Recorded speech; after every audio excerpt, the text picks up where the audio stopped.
to Keep Leading Live.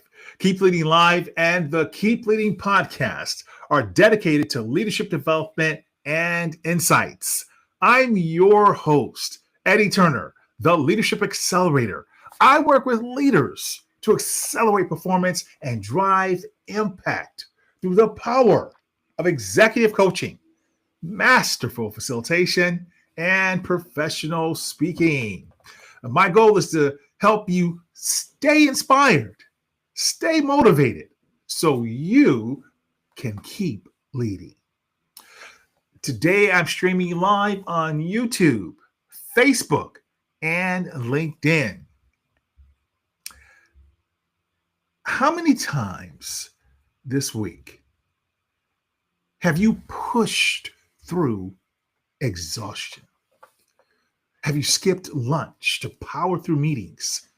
Or told yourself, I'll rest when this project is done? If you're nodding your head right now, you're not alone. Here's the truth. With so much being demanded of leaders at all levels today, we must be more resilient than ever. But what does that really mean? What is resilience? Resilience isn't about how much you can endure. It's about how you can strategically perform at your best without burning out. So to talk about this in greater detail, I've invited an authority on the show today. I've invited Dr. Marie-Helene Pelletier, and she goes by Dr. MH. She's joining us, and she's an award-winning mental health expert who draws on her extensive knowledge in psychology and business to show how resilience is a key defense against burnout and how everyone can build it in themselves. She's the author of The Resilience Plan, a strategic approach to optimizing your work, performance, and mental health. And she's worked with top leaders in organizations around the world. And I'm looking forward to her showing us some of the techniques that she has used in our conversation today. So if you've ever felt like you're running on empty, or you're leading a team that's showing signs of strain, this conversation is for you. So let's get to talking about how we can not just survive, but thrive. Dr. Pelletier, welcome to the Keep Leading podcast. Oh, thank you. What a pleasure to be here. Dr. Pelletier, tell my audience just a little bit about you. Yes. So my background is a combination of psychology and business. And I worked as a work psychologist in private, public sectors, and then moved into leadership roles from very junior, managing call centers and middle management, and then the C-suite. And now I'm a public speaker, doing keynotes, executive coach, and still working as a small practice psychologist. Phenomenal. And your book, The Resilience Plan, has really caught fire and is resonating with readers around the world. And in fact, I did say the full title, The Resilience Plan, a strategic approach to optimizing your work performance and mental health. It's pictured right there behind you. Tell us the reason you wrote this book. I wrote this book because the framework that I'm using in the book, I use in my work with professionals and leaders. And a number of times, and it just repeated itself over time, where people would tell me, MH, I am so glad I know this now, and I wish I knew this sooner. Mm-hmm. And so I've heard this a few times, and at some point I was like, okay, maybe if I write it down, someone's going to learn this sooner and benefit from it. And so that was the incentive for it. Wonderful. And the fact that it is able to be shared with people and people are able to read it is essential. In my work as an executive coach, there is not a week that goes by that I do not hear from a client how burnt out they are, how exhausted they are. And these are top performers. These are people who have succeeded beyond imagination.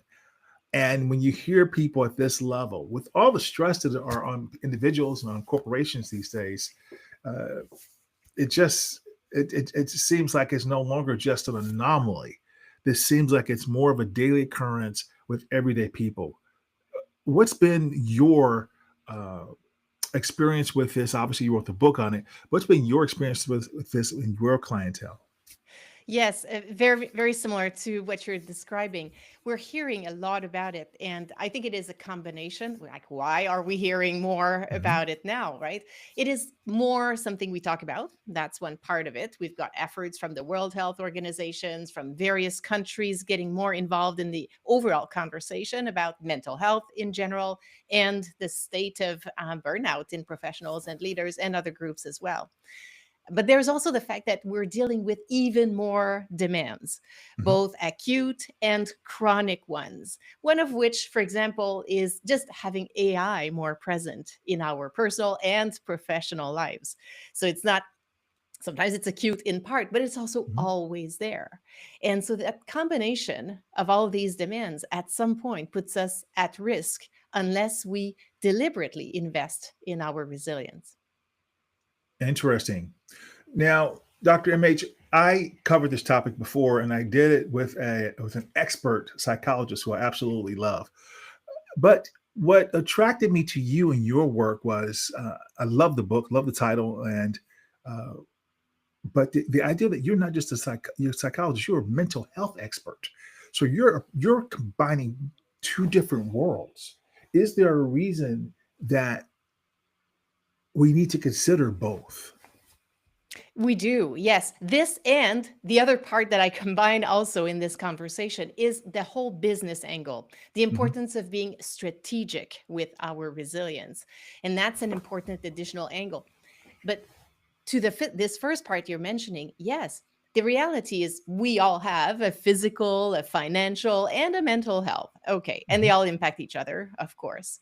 And one of the things that will have an impact on maintaining good mental health is investing proactively in our resilience, our ability to navigate all these demands and grow even stronger from them, to learn from them.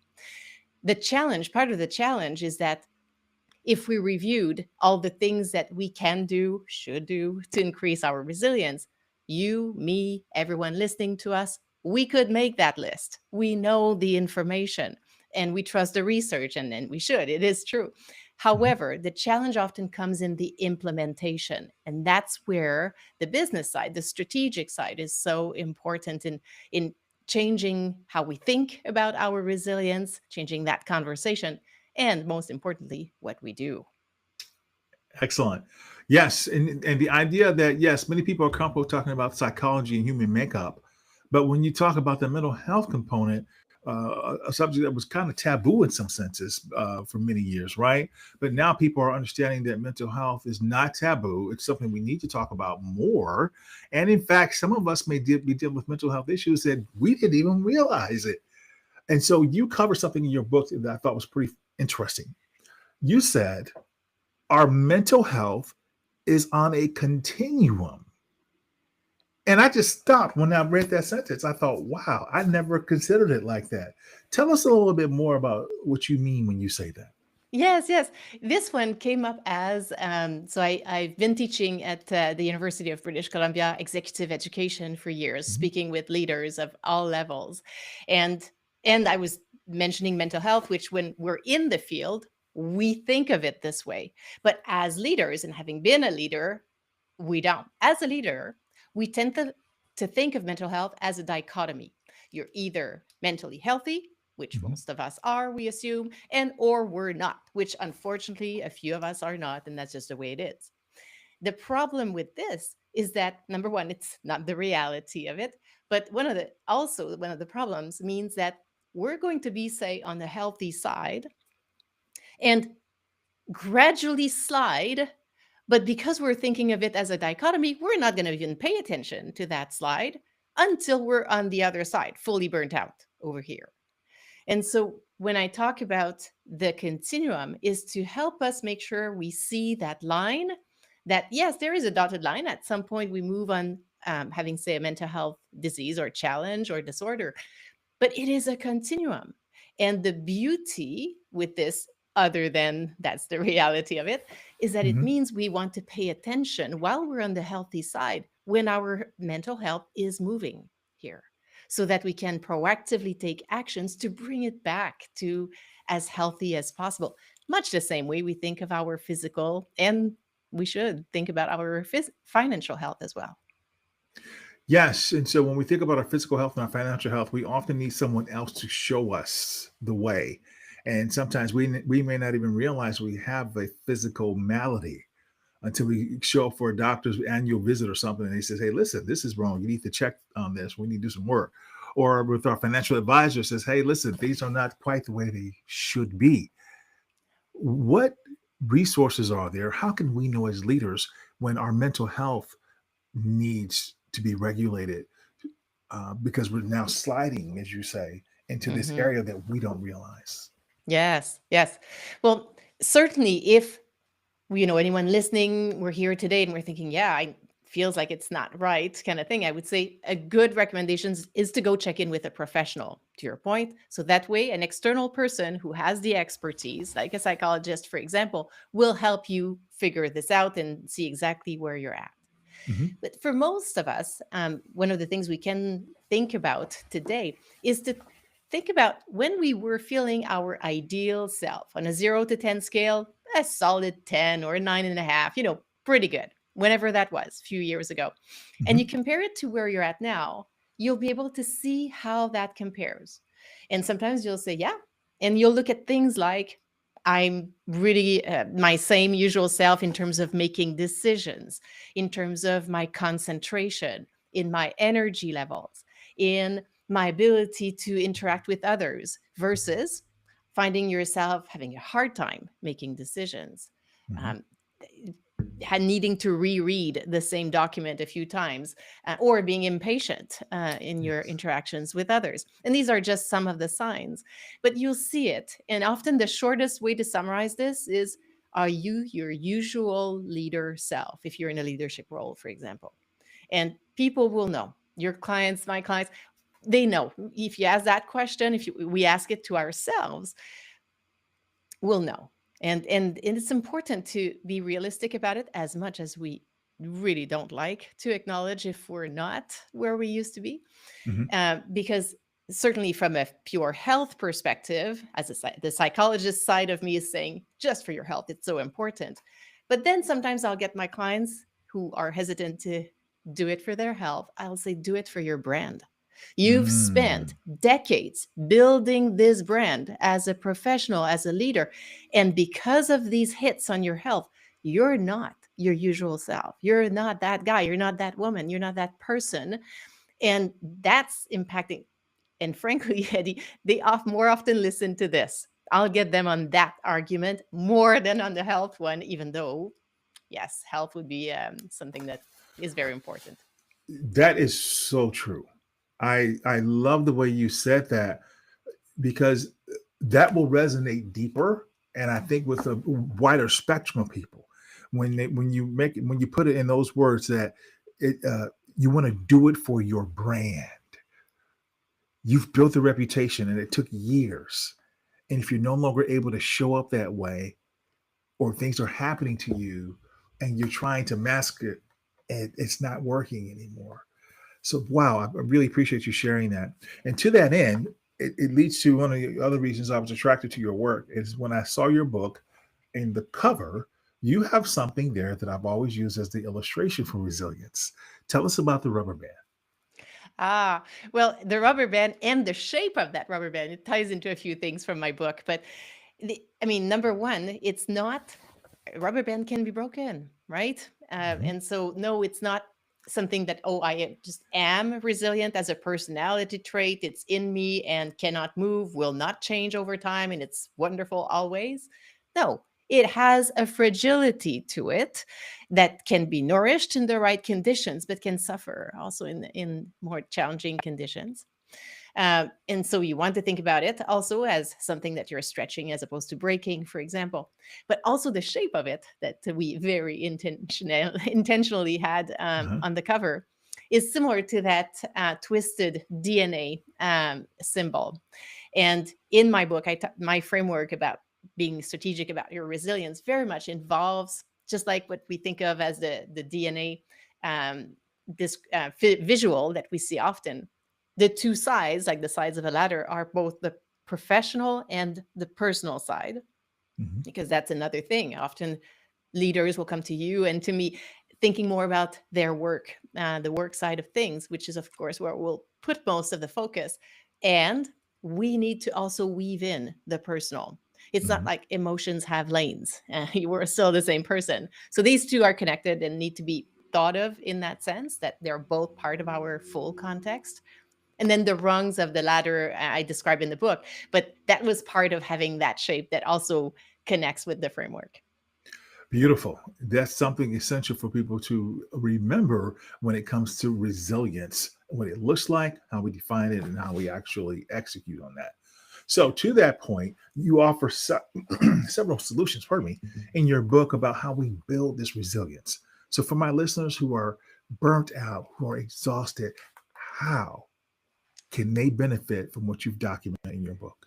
Yes, how? And that's very much what I'm all about. Very applied, always using the research, but then let's apply it to something that's useful for you, me, and everybody else.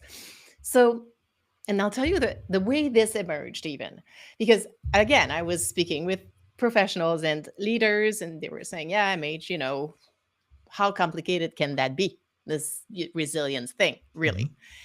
and but yet, yes, they're having trouble implementing these actions in their lives. And so I said, okay, if we were in a business and we have a new idea for a new offering, would we just, new product, new service, whatever, would we just say, we have this great idea, let's implement it? Or would we say, we have this great idea, let's look at who else is offering this, how much are they charging for it, what else might impact the demand for it in the short, moderate, and long term? We would do all this. We would be strategic. Mhm. So let's do the same thing in our personal lives. We want more resilience. We can't just say, okay, yeah, I'll do it. Right. We need to look at a few things, and we'll have, if you want, Eddie, I can send you for the show notes the worksheets that are associated with the book, and they can be used independently or with the book. So they're very self-explanatory, but that's a way to guide anyone who wants to try this in a very easy, doable way. But basically, what I do is guide people through reviewing their values, starting with this. Just like in a business, we would start with what's most important, what are our values as a business. So let's do the Mhm. same here, because it's going to need to be customized. Your plan will be different from mine because we have different values. I'm suspecting we share some, but we also have some different ones. Then we want to look at our sources of what I call supply and demand. And there's a very simple worksheet for that one too, but that is the one worksheet I've received the most comments about, people saying, I did all of them. And that one spreadsheet is what shifted my thinking entirely. Because what I'm What is it about that one that shifted them entirely? I know, I know. It's I think all of them are great myself, but this one I'll tell you. It's so it's a table, two columns, demands and supply. And I'm guiding people. I'm just saying, okay, list all the demands you have at work. They usually put two or three that are very stressful, they don't like. Then I say list two or three at home. And so they list two or three, they're like, it's a bit heavy or whatever. Then I say go back to the work list and add as many as you can, including positive ones. Mhm. Oh, so I had this new big clients I've been wanting, but now it's adding like a lot of load. Same thing at home. I have this person in my life that I enjoy helping or spending time with, and it represents a demand. We tend to underestimate the demands. That's part of the optimistic bias of a good leader, but it also at times becomes detrimental. It becomes a liability, the degree to which we underestimate the demands. Mhm. Mm. And then on the supply side, same thing. What gives you energy at work, at home, and all this? And then we realize we overestimate. Because if I just say, how much supply do you think you have? You'll be, oh, yes, that's great. I have all this energy. I go to the gym so many times a week and all this. And then I'll say, yeah, okay, so past 2 weeks, how many times? Oh, well, the past 2 months I've been really busy, so no. But in general, I'm like, well, then it doesn't go on the list, does it? And Mm. so that's that realization that we're really underestimating the demands, overestimating the supply, and having it written down shifts that perspective to the reality of it. I And love that mhm, concept, Dr. MH, of supply and demand and allocating that out just like you do a product or something in your business. it is. And the other piece too is that, sometimes I'll give that other analogy where I'll say, if we were in a business, would Mhm. you just say, oh, I don't need to see the financials. Just let me know if we're close to bankruptcy. No, we would never do this. But it's Right. almost like we do this for our resilience. Oh, yeah, I'm good. That's fine until I'm not. So, Yes. no, let's Yes. proactively look at the reality and the details of it. Actually, doesn't take that long, but it does shift the visibility you have, and therefore puts you in such a much stronger position.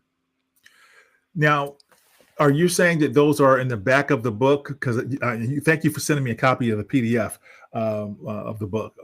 But in the physical book, those are in the back of the physical book. Yes, and I'll send you a link. They're also online. I have a link for you and your audience if they want to connect them. Yes. That'll be phenomenal because I know that will benefit a lot of people.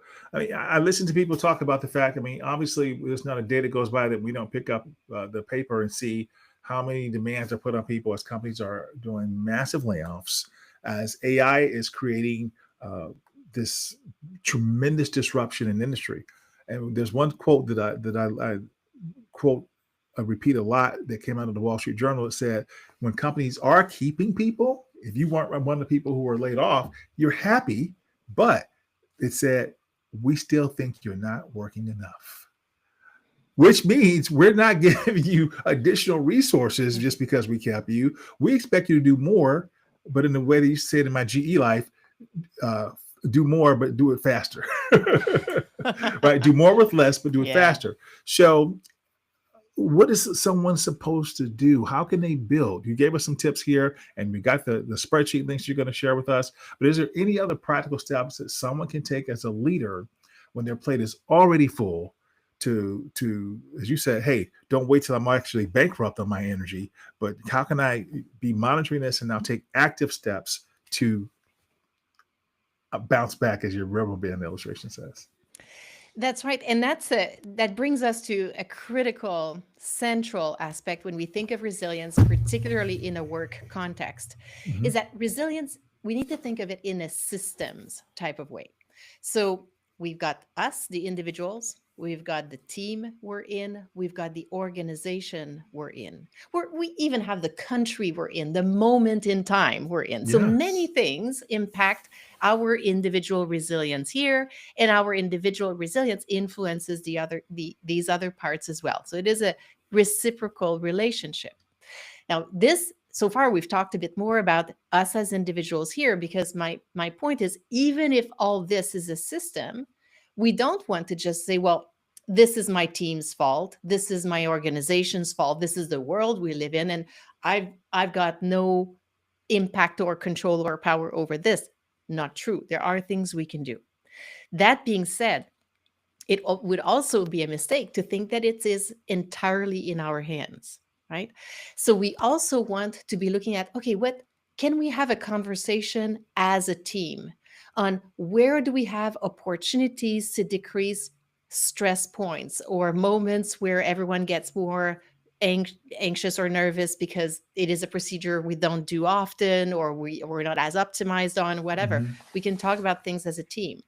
We want to learn about what, as an organization, what is the organization's mental health strategy, if they have one, if they don't, Mhm. what do we know from the HR partners, from the HR teams, or what are the resources we have, what are the themes, the plans perhaps that we have to support all of us as humans in the age of AI in this organization, so that, especially if we're in a leadership role, but even if we're an individual contributor, if we know this from the organization, we Mhm. can maybe optimize, amplify that voice, use these resources, share with others that we do, and possibly even make suggestions or recommendations about Yes. additional things that may help.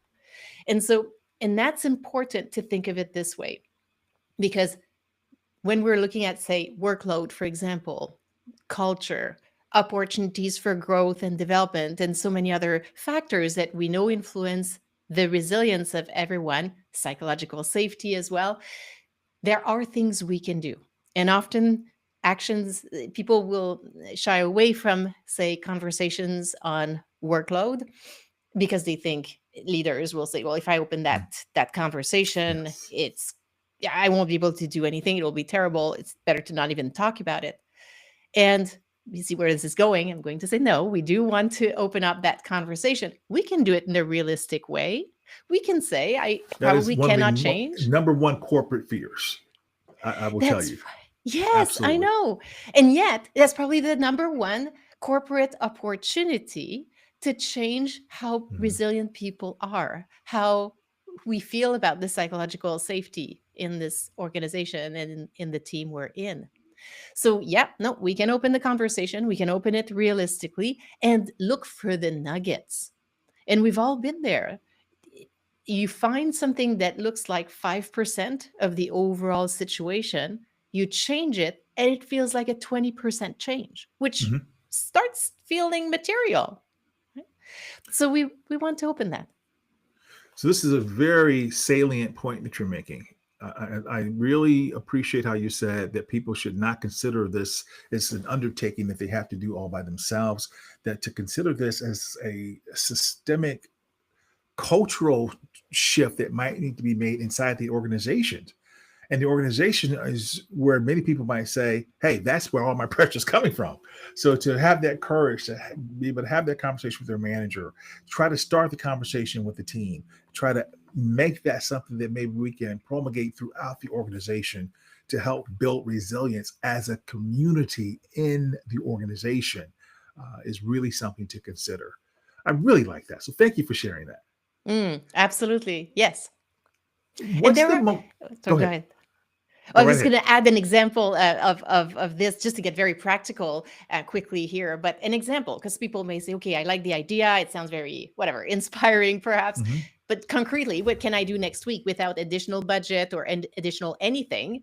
Well, in your next team meeting, you can ask the team, when is, and you may know, but you can ask still ask the team, when's the moment in the next 12 months that we know is the highest demand point? Okay. We often know it isn't 3 months from now, it is always March or whatever it is. Okay. Let's find one thing we can do now to shift how we're going to arrive in this most demanding time. See, Mm. not a big thing. Small changes. It gives people influence, some control. We're being proactive. You're sharing the value of resilience in the team.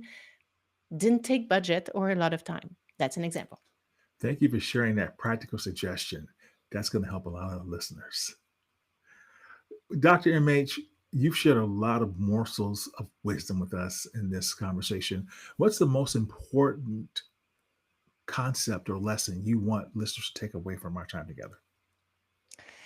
I would love everyone to, and I when I say this, it literally includes me. At times, I have to remind myself to do this, to be strategic about our resilience, to Mhm. be constantly curious, to look for the ways in which we can, just like in business, step back for a moment and realistically look at what's in front of us today and in the near future, and what can I do today to shift this?